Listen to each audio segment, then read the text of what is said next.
वीर्यङ्करवावहै तेजस्विनावधीतमस्तु मा विद्विषावहै। ओम शांति शांति शांति। वैदिक जीवन पद्धति में स्वाध्याय का हम विचार कर रहे हैं, स्वाध्याय पर चर्चा चल रही है। और ये बात हमने पढ़ी थी कि वेदोपकरणे चैव स्वाध्याय चैव नैत्यके नानुरोधस्त्य अनध्याये होम मंत्रेषु चैवहि। अर्थात वेद के पठन पाठन में, अध्ययन अध्यापन में कभी भी जो है अनध्याय नहीं होना चाहिए, कभी भी उसमें बाधा नहीं होनी चाहिए। और नित्य कर्म में विहित गायत्री जप या संध्योपासना, होम मंत्र आदि में, यज्ञ अनुष्ठान में अनध्याय अननुरोध नास्ति। अनध्याय अर्थात न करने की छूट नहीं होती है। हम सदा इस बात का ध्यान रखें कि स्वाध्याय में और योग यज्ञ संध्या में कभी भी अवकाश ना लें, कभी भी उसको बाधित ना करें। अनध्याय अर्थात इसमें कोई छूट नहीं है, इसको करना ही करना है। और कहा कि इनके साथ अनध्याय अर्थात अवकाश का नियम लागू नहीं होता है। वेद के पढ़ने पढ़ाने, संध्या उपासना आदि पंच महायज्ञों के करने और होम मंत्रों में अनध्याय विषयक अनुरोध आग्रह नहीं है। और इसके बाद ये भी कहा नैत्यके नास्ति अनध्यायो ब्रह्म सत्रम ही तत्स्मृतम ब्रह्माहुति हुतम पुण्यम अनध्याय वषट कृतम। मनुस्मृति में बहुत स्पष्ट शब्दों में महाराजा मनु इस बात पर जोर देते हुए इस बात को कह रहे हैं, नैत्यके अनध्याय नास्ति। संध्या यज्ञ आदि दिनचर्या के अनुष्ठान का त्याग अथवा उनमें अवकाश नहीं होता है, क्योंकि तत् ब्रह्म सत्रम स्मृतम, उनको परमात्मा की उपासना का अनुष्ठान माना गया है। अनध्याय वषट कृतम, अवकाश काल में भी किया गया यज्ञ सदृश उत्तम कर्म और आहुति उत्तम ब्रह्म को किया हुआ समर्पण अर्थात संध्योपासन पुण्यम सदा पुण्यदायक ही रहते हैं। इसमें कभी भी किसी प्रकार का स्वाध्याय का अनध्याय न हो, स्वाध्याय सतत चलता रहे। और स्वाध्याय के विषय में जो श्लोक पिछली कक्षा में हमने मनुस्मृति का पढ़ा था, यह स्वाध्याय, इसका फल क्या है, स्वाध्याय का फल क्या है, तो फल तो आप सब ले रहे हैं यहाँ। और जो भी अपने जीवन में स्वाध्याय को स्थान देता है, स्वाध्याय को ग्रहण करता है, स्वाध्याय को अपनाता है, वो ऐसा ही हो जाता है। यह स्वाध्यायम अधीत्यब्दम विधिना नियतः शुचिः तस्य नित्यम क्षरत्येष पयोदधि घृतम मधु। ये उसको स्वाध्याय करने वाले व्यक्ति को, जो अब्दम स्वाध्यायम, जल वर्षक मेघ के समान कल्याण वर्षक स्वाध्याय को, कितनी बड़ी महिमा गाई है। जैसे मेघ जल की वर्षा करते हैं, वैसे ही जो व्यक्ति स्वाध्याय करता है तो उसके जीवन में सुख की वर्षा होती है। अब इससे बढ़कर के बात और क्या हो सकती है। सब चाहते हैं कि सुख मिले, तो ये कहा कि जो व्यक्ति अब्दम स्वाध्यायम, जल वर्षक मेघ के समान कल्याण वर्षक स्वाध्याय को अर्थात वेदों का अध्ययन अध्यापन, यज्ञ करना, गायत्री का जप एवं संध्या उपासना आदि शुचि स्वच्छ पवित्र होकर के नियतः एकाग्रचित होकर विधिना विधि पूर्वक अधीते करता है तस्य एषः, उसके लिए यह स्वाध्याय नित्यम सदा वयः दधि घृतम मधु क्षरति। तो यही बात यह कह रहे हैं कि दूध, उसके लिए दूध, दही, घी और मधु को ये बरसाता है, अर्थात यह शारीरिक पुष्टि भी प्रदान करता है और मानसिक पुष्टि भी प्रदान करता है, मानसिक पुष्टि भी मिलती है इससे। अभिप्राय यह है कि जिस प्रकार से इन पदार्थों का सेवन करने से शरीर तृप्त होता है, पुष्ट होता है, बलशाली होता है और निरोग हो जाता है, उसी प्रकार से स्वाध्याय करने से भी मनुष्य का जीवन शांतिमय, गुणमय, ज्ञानमय और पुण्यमय हो जाता है, आनंदमय हो जाता है, अथवा धर्म, अर्थ, काम, मोक्ष की इनसे प्राप्ति हो जाती है। इसका अर्थ यह है कि जो मनुष्य जितेंद्रिय होकर के, पवित्र होकर के 1 वर्ष तक भी विधि पूर्वक वेदाध्ययन करता है तो उसे यह सर्वदा दूध, दही, घी आदि मधु देता है, जिनसे वह देवों और पितरों को भी तृप्त करता है और सब इच्छा तथा जप यज्ञ को भी पूर्ण करने वाला होता है। तो स्वाध्याय का जो अभिप्राय है और इसको समझने का प्रयास करते हैं, क्योंकि यह श्लोक हमारे लिए उत्साहदायक है, उत्साह प्रदान करने वाला है। तो इस श्लोक में अलंकारिक वर्णन है। यहाँ दूध, दही, घी और मधु का उपलक्षण या प्रतीक के रूप में इसको कहा गया है और इस वाक्य मुहावरे के रूप में भी प्रयोग किया। आयुर्वेद के अनुसार दूध का मुख्य गुण होता है तृप्ति करना, दही का पुष्टि करना। दूध जो है तृप्त करने वाला होता है और दधी पुष्ट करने वाला होता है, पुष्टिदायक होता है। और घी जो है आयुर्वेद घृतम, घी आयु के समान है, आयु को बढ़ाने वाला है। इसलिए ये विशेष बात कही कि दूध, घी और जो है दही, इनको जो व्यक्ति सदा सेवन करता है और खाता पीता रहता है, वो सदा शरीर से और आयुष्य से, तृप्ति से पूर्ण रहता है। और यहाँ शहद का जो नाम लिया, तो शरीर में जो दोष होते हैं उन दोषों को नाश करने का काम शहद करता है। शहद से शारीरिक दोष नष्ट होते हैं। इसलिए जो ज्यादा मोटापे से परेशान होते हैं या विजातीय तत्व जिनके शरीर में ज्यादा हो जाते हैं, उनको कहते हैं कि सुबह गुनगुने पानी में शहद डाल करके, थोड़ा सा नींबू डाल करके यदि पीते हैं तो शरीर के जो भी विषैले तत्व होते हैं वो निकल जाते हैं। शरीर में बहुत ही लाभदायक है मधु। और छोटे बच्चों को भी मधु का सेवन कराते हैं, रोगी को भी मधु का सेवन कराते हैं।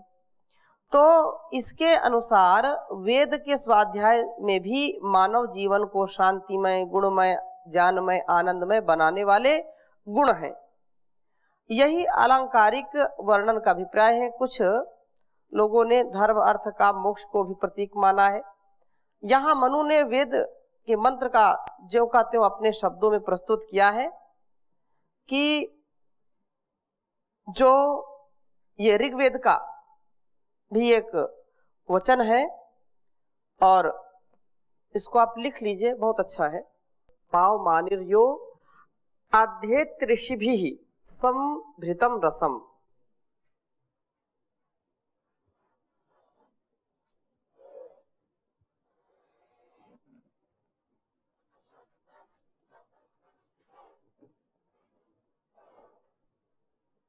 अध्येत ऋषिभिः, अध्येत ऋषिभिः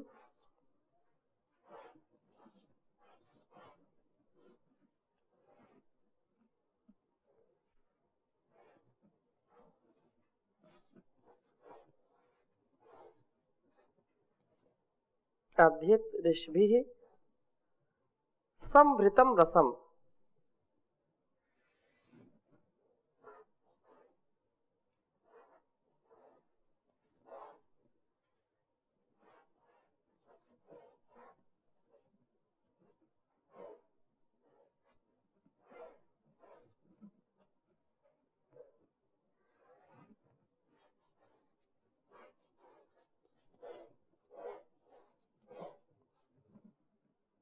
रसम।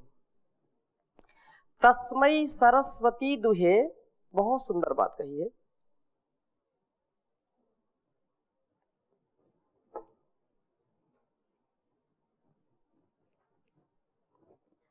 तस्मै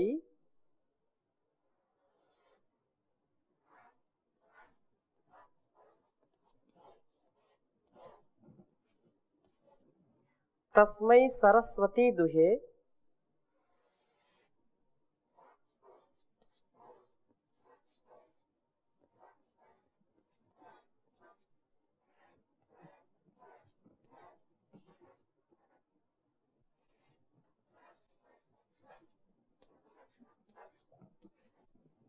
तस्मै सरस्वती दुहे क्षीरम सर्पिः मधुदकम।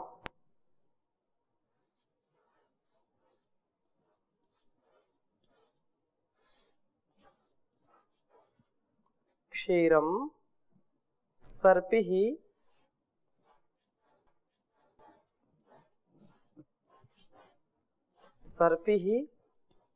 मधुदकम।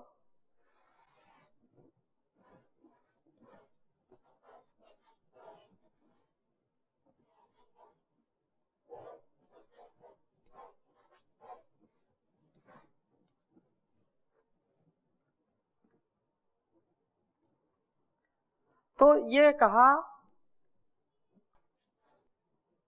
कि पावमानिर्यो अध्यत्य ऋषिभिः संभृतम रसम तस्मै सरस्वती दुहे क्षीरम सर्पिः मधुदकम। स्मरण रखने वाली बात है कि मनु महाराज ने जो यहाँ पर पहले श्लोक में दिया था कि स्वाध्यायम अधिप्त्यब्दम विधिना नियतः शुचि तस्य नित्यम क्षरत्येष पयोदधि घृतम मधु, इस श्लोक का स्वाध्याय किया था और उसी को ये तुलनात्मक ढंग से यह ऋग्वेद के जो है उदाहरण को प्रस्तुत कर रहे हैं कि वेद विद्या पढ़ने वाले को जो है पवित्र करती है। जो व्यक्ति वेद को पढ़ता है, वेद को पढ़ाता है, वेद को सुनता है, वेद को सुनाता है, उसको वह पवित्र करने वाली विद्या होती है और उसमें सत्य विद्याओं का रस भरा हुआ है। पाव मानी थी, जैसे पाव मानी पावक, जो पवित्र करने वाली है, ऐसी विद्या। और वह वेद विद्या पाठक के लिए तस्मै सरस्वती दुहे क्षीरम, वह इतनी रसदार है, सरस है, जो सरस्वती, सर बोलते हैं ज्ञान को, और वह जो ज्ञानमयी है, ज्ञान से परिपूर्ण है, तो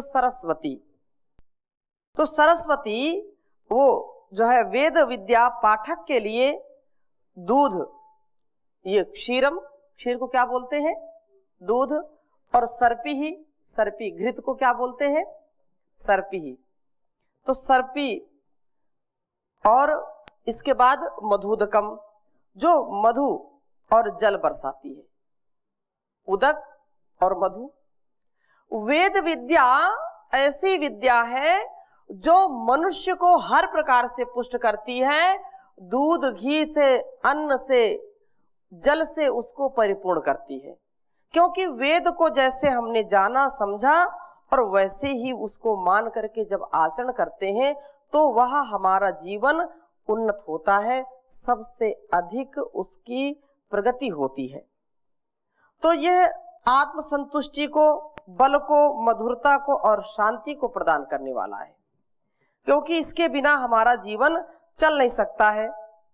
और इसमें जब तक हम वेद के स्वाध्याय को, वेद के ज्ञान को, जैसे हमने कहा कि एक सब तो वेद नहीं पढ़ सकते, चारों वेदों की कोई कल्पना करे तो सब वेदों को पढ़ना सबके लिए संभव नहीं है, परंतु जो कुछ भी हम आप्त पुरुषों की बातों को सुनते हैं, जिनके जीवन में पवित्रता है, निर्मलता है, ज्ञान से जो परिपूर्ण है, उनकी जो जीवन शैली है उसको अपनाते हैं तो भी वैसा ही लाभ मिलता है हमको जैसा उनको मिलता है। जो वेद के जानने वाले हैं, जो वैसे जीने वाले हैं, तो ऐसे महापुरुषों का संग हम करें, उनकी संगति में रहें, तो निस्संदेह हमारा यह जीवन विशेष रूप से पवित्र हो जाएगा। और यहाँ जो स्वाध्याय की बात कही कि मनुस्मृति में यह बताया कि स्वाध्याय शब्द से मनु का अभिप्राय वेदों का निरंतर सांगोपांग। सांगोपांग का मतलब क्या है? सा अंग और उपांग, वेदों के अंग और उपांगों का अध्ययन करना, संध्योपासना और अग्निहोत्र करना, इनको स्वयं जो है जो व्यक्ति धारण करता है वो वास्तव में उसी का जीवन बहुत उन्नत होता है और विद्या उसकी सदा बढ़ती रहती है, जिससे छल कपट और उसका दोष, उसका विकार, उसका जो जीवन का ऐसा स्वभाव जो जीवन के लिए, जगत के लिए कल्याणकारी नहीं है, ऐसे स्वभाव से वह धीरे धीरे उभर जाता है, ऊपर आ जाता है और ऐसे स्वभाव से युक्त हो जाता है जो उसके स्वयं के जीवन के लिए और इस संसार के लिए, जगत के लिए कल्याणकारी होता है, भद्र होता है। ये स्वाध्याय की विशेष महिमा कही है। और विद्या से हमारा जीवन श्रेष्ठ होता है, इसके बिना कभी भी हम सदगति को प्राप्त नहीं हो सकते हैं, ऐसा स्वाध्याय का विशेष महत्व बताया है। जी स्वामी जी, आपने अभी जो बताया था क्लास में, तप, स्वाध्याय, जप, ये सब एक ही है? स्वाध्याय एक तप है और तप को जो हम दूसरे अर्थ में, हमने तप की खूब चर्चा की है, तो तप को भी परिभाषित किया गया है, परंतु स्वाध्याय बिना तप के नहीं हो सकता है। और जो व्यक्ति तपस्वी होता है, क्योंकि स्वाध्याय वेद का पढ़ना, पढ़ाना, सुनना, सुनाना, ये भी तो एक तप है, तो विद्या अर्जन करना, स्वाध्याय करना, योग यज्ञ संध्या करना, यही तो तप है। सबको मिलाकर के तप कह दिया और उनमें से स्वाध्याय को विशेष रूप से स्वीकार किया है। आगे इसी में चर्चा कर रहे हैं स्वाध्याय के विषय में कि तीसरे अध्याय में मनुस्मृति के स्वाध्यायेन अर्चयेत अर्षीन् होमैर्देवान् यथा विधि पितॄन् श्राद्धैश्च नृ भूतानि बलिकर्मणा। कहा कि निर्धारित है यह विशेष रूप से विधि अनुसार स्वाध्यायन ऋषिन अर्चयेत। ऋषिणाम चरितम सत्यम। यदि ऋषियों के जीवन को जीना चाहते हैं, ऋषियों के जीवन से कुछ पाना चाहते हैं, तो उसके लिए कहा स्वाध्याय अर्थात ईश्वर उपासना, वेदाध्ययन और अध्यापन से ऋषियों को का सत्कार करें, कृतज्ञता प्रकट करें। यही स्वाध्याय से उनको हम तृप्त कर सकते हैं, क्योंकि जो ऋषियों का ज्ञान है वो तो पुस्तकों में ही है और उससे जीवन का जो है कल्याण होने वाला है। और कहा कि होमई ही देवान, अग्निहोत्र से जो देव है, देव दो प्रकार के, एक जड़ देवता, एक चेतन देवता। तो चाहे जड़ देवता हो या चेतन देवता हो, उनको तृप्त करना हमारा परम कर्तव्य है। तो अभी यहाँ जो जड़ देवता है उनके लिए विशेष रूप से, यद्यपि जो सजीव है उनके लिए भी ये कल्याणकारी है, तो अग्निहोत्र से अग्नि, वायु आदि देवताओं का जो है सम्मान करें, उनकी पूजा करें, यथा योग व्यवहार करें, उनको शुद्ध करें। अग्नि की शुद्धि, जल की शुद्धि, वायु की शुद्धि, संपूर्ण वातावरण की शुद्धि किससे होती है? अग्निहोत्र से होती है। तो ऋषियों को कैसे तृप्त करें? तो कहा स्वाध्याय से। स्वाध्याय करिए, ऋषिकृत ग्रंथों को पढ़िए, मोक्ष ग्रंथों को पढ़िए, शास्त्रों को, वेद उपनिषद को पढ़िए और ऋषियों के प्रति कृतज्ञता का भाव रखिए। ये उनकी तृप्ति है, ये उनका सम्मान है, ये उनकी पूजा है। और जो जड़ देवता हैं उनके लिए अग्निहोत्र उनको तृप्त करें, उनको पवित्र करें, उनको शुद्ध करें। पितृन श्राद्धैहि, तो माता पिता दादा आदि, जो दादा परदादा आदि देवों की शुद्धि कैसे करें? ये पितर हैं। तो पितरों को श्रद्धा पूर्वक अन्न जल औषधि वस्त्र से तृप्त करना। कुछ लोग पिंडदान करते हैं, श्राद्ध करते हैं, लेकिन जब तक माता पिता बड़े बुजुर्ग जब तक जीवित रहते तब तक उनको एक लोटा पानी भी नहीं देते, उनको उनकी ही दशा में छोड़ देते हैं। तो ऐसी श्रद्धा, ऐसा श्राद्ध नहीं होना चाहिए। जीते जी श्रद्धा पूर्वक। श्राद्ध क्या है? जो श्रद्धा से किया जाए वही श्राद्ध है, जो श्रद्धा से दिया जाए। श्रद्धा से लोगों को हम नमस्कार करें, उनका अभिवादन करें, उनकी आज्ञा का पालन करें, उनके योग क्षेम के लिए पुरुषार्थ करें, तो यही उनकी जो है उनका श्राद्ध है। तो अन्न जल वस्त्र आदि से उनकी सेवा करना, संतुष्ट करना। और नृण अन्नैहि, अतिथियों को अन्न पान दे करके संतुष्ट करें। बलिकर्मणा भूतानि, और बलि कर्म के द्वारा, बलि कर्म क्या है? वैश्वदेव यज्ञ में जो बलि भाग निकाल कर शेष सब प्राणियों को के उपकार के लिए देना। बलि का मतलब क्या है? जो पशु पक्षी हमारे आश्रय में हैं उनको यज्ञ शेष निकाल करके देना। भोजन करने से पहले उनको थोड़ा सा निकाल करके देना। गाय है और जो पशु पक्षी अन्य हैं जो हमारे आश्रित हैं उनको देना। पहले ये प्रथा थी, लेकिन अब तो अपने से नहीं बचता, चाहे वो जो है कचड़े में चला जाए, लेकिन ये परंपरा चली गई क्योंकि स्वाध्याय नहीं करते। तो स्वाध्याय से ऋषि पूजन तथा विधि होम से देव पूजन, ये महर्षि दयानंद जी का अर्थ है कि स्वाध्याय से ऋषि पूजन करना यथा, और विधि होम से देव पूजन, श्राद्धों से पितृपूजन, अन्नों से मनुष्य पूजन, और वैश्य देव बलि से प्राणी मात्र का सत्कार करना चाहिए। ये बहुत ही उत्तम बात कही यहाँ पर।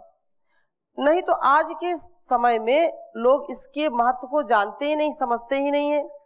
वेद की विद्या को बिना आत्मसात किए कभी भी जगत का और इस आत्मा का, जिसके लिए यहाँ इस शरीर में आत्मा का आधान परमात्मा ने किया है, उसकी कभी भी तृप्ति नहीं हो सकती है।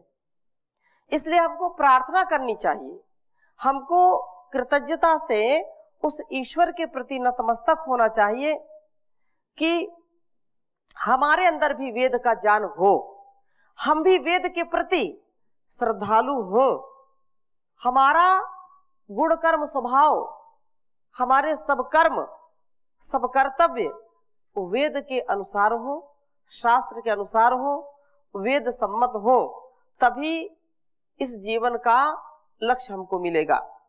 इस विनय में, ऐसी विनयशीलता से हमको प्रातः सायं उस परमात्मा से, जगत जननी से, उस विधाता से प्रार्थना करनी चाहिए, जगन माता से प्रार्थना करनी चाहिए कि प्रभु वेद विद्या का विस्तार कर दो, दुखी देश भारत का उद्धार कर दो।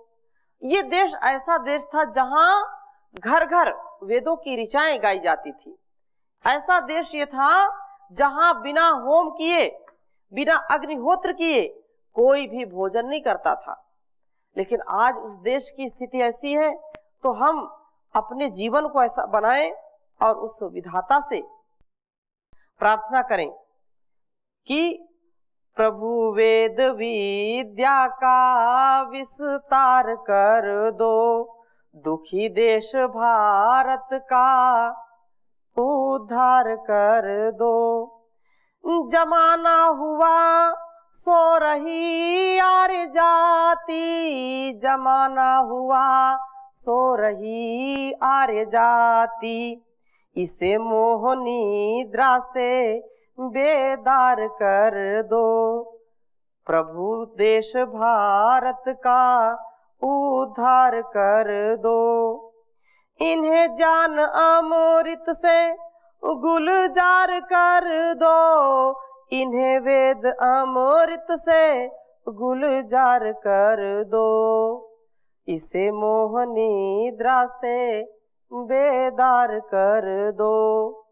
भुजाओं में दो भीम सा बल हमारे। भुजाओं में दो भीम सा बल हमारे। रगों में ऋषि रक्त का संचार कर दो। प्रभु वेद विद्या का संचार कर दो। बचाने को भारत की नौका भंवर से सदा आर्य वीरों को तैयार कर दो। प्रभु देश भारत का उद्धार कर दो। इसे वेद विद्या का विस्तार कर दो। तो वेद विद्या का विस्तार ही इस संसार का कल्याण कर सकता है, और जब तक वेद का ज्ञान नहीं होगा तब तक इसका उद्धार नहीं हो सकता।